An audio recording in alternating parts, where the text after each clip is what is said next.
ایک بات لوگوں کو اگر سمجھ آ جائے کہ رشتے آسمانوں پہ طے ہوتے ہیں، وہ کیسے، وہ میں کوڈ میں آپ کو سمجھاؤں۔ اللہ کے ہاں روح بھیجنے کا سسٹم موجود ہے، تو روح کے لیے لکھ دیا جاتا ہے ماں اور باپ کا نام۔ تو جب روح کے لیے لکھ دیا گیا اس کے ماں اور باپ کا نام، تو یقیناً انہیں دونوں کی شادی ہوگی، تو رشتہ آسمان پہ طے ہوگا نا۔ اور یہ کریشن سے 50,000 سال پہلے لکھ کے یہ بہت سارا پہلے ہو چکا ہے کہ یہ روح فلاں گھر میں جائے گی۔ تو جب یہ مقرر ہے تو بے چین کیوں ہوتے ہو؟ اللہ رب ہے، رب کہتے ہیں پالنے والے کو، دینے والے کو، چھیننے والے کو۔ اس کی اسائنمنٹ ہے تمہارے پالنے کا بندوبست کرنا، تمہارے بچوں کی شادی کا بندوبست کرنا، سارے کام اس کے ہیں۔ اس کو اس کے کام یاد مت کرواؤ، اس سے معافی مانگو، اپنی غلطیوں کی توبہ کرو، معافی مانگو کہ یا اللہ ہمیں بے چینی ہے، بے صبرے ہیں۔ مولا علی نے ایک اتنی حسین بات ایک دفعہ کہی، آپ نے فرمایا ہم کیسے لوگ ہیں، ہم کیسے لوگ ہیں، وقت سے پہلے چاہتے ہیں، نصیب سے زیادہ چاہتے ہیں۔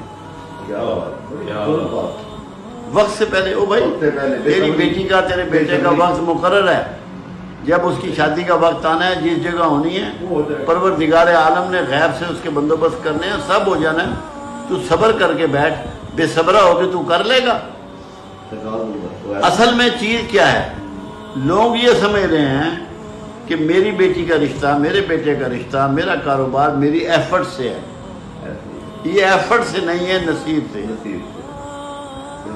جس کو چاہتا ہوں غریب کروں، جس کو چاہتا ہوں امیر کروں، جس کو چاہتا ہوں کھلا دوں، جسے چاہوں ناپ تول کے دوں، جسے چاہوں گن کے دوں، جسے چاہوں نہ دوں، جسے چاہوں صحت دوں، جسے چاہوں عزت دوں، جسے چاہوں ذلت دوں، جسے چاہوں حکمرانی دوں، جسے چاہوں معزول کروں۔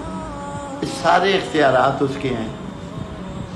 تم صرف یہ کہو کہ یا اللہ تو ہمیں اپنی ناراضگی سے محفوظ فرما دے۔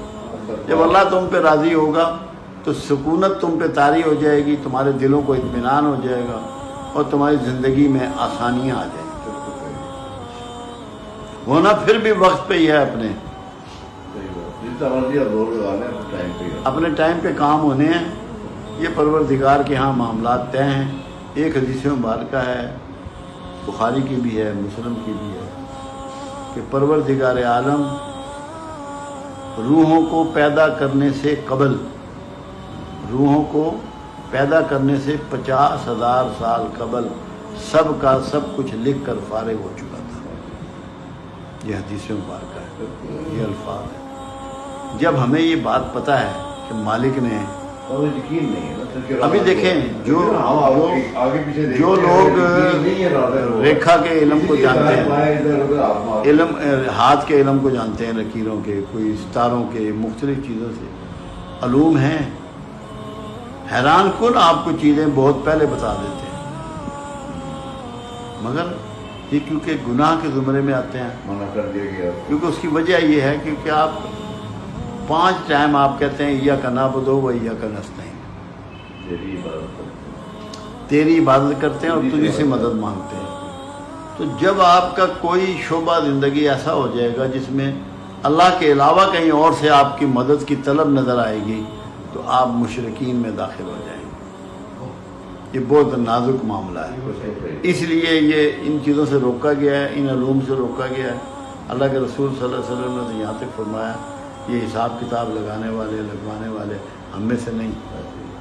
2-3 جگہ آپ نے یہ فرمایا، ایک ملاوٹ کرنے والوں کو کہا کہ ہم میں سے نہیں، ایک یہ حساب کتاب اس طرح کرنے والے جو ریکھا کا، ستاروں کا، برجوں کا، یہ ہم میں سے نہیں، ان کو آپ نے منع فرمایا۔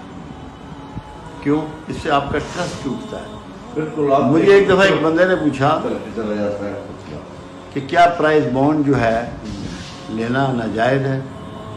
میں نے کہا یار شرعاً ناجائز نہیں ہے۔ کیوں؟ کہ اس میں آپ کا نقصان کوئی نہیں ہوتا، آپ 10 روپے کا لیتے ہیں، 10 روپے کا بک جاتا ہے۔ پہلے جو تھا وہ جوا تھا کہ 11 روپے کا لیتے تھے اور 10 روپے رہ جاتے تھے، 1 روپیہ نکل جاتا تھا، مگر میں نے کہا ہے یہ غیر اسلامی. میں نے کہا وہ اس لیے کہ اس میں آپ کا توکل جو ہے ایک کاغذ کے ٹکڑے پہ منتقل ہو جاتا ہے اللہ سے کہ میرا پرائز نکل آئے گا.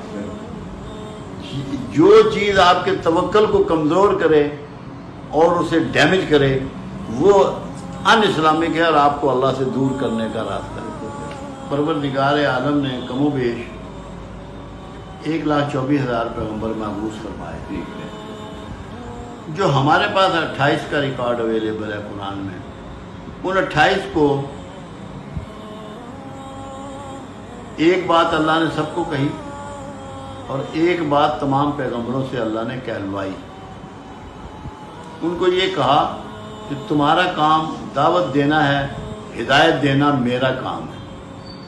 دعوت دینا تمہارا کام ہے، ہدایت دینا میرا کام ہے. سبحان اللہ. کیوں؟ ہاں ہدایت ہم دیں گے ایسے ہی ہے. تو وہاں بھی ہدایت اپنے پاس رکھی. اپنے پاس رکھی تو رزلٹ جو ہے نا، تم نے بچانا جو ہے، نتائج تمہاری یہ ہیں، ہے. نتائج کس کے پاس ہیں؟ اللہ کے پاس ہے. قیامت تک یہی سلسلہ رہے گا. ایفرٹس آپ کے پاس رہیں گی، آپ ایفرٹس کریں گے. نتائج کس کے پاس رہیں گے؟ اللہ کے. کیونکہ پیغمبروں کو جب اللہ نے یہ کہہ دیا کہ تمہارا کام دعوت دینا ہے، میرا پیغام پہنچانا ہے، ہدایت جس کو چاہوں گا میں عطا کروں گا. اور دوسری بات پیغمبروں سے کہلوائی.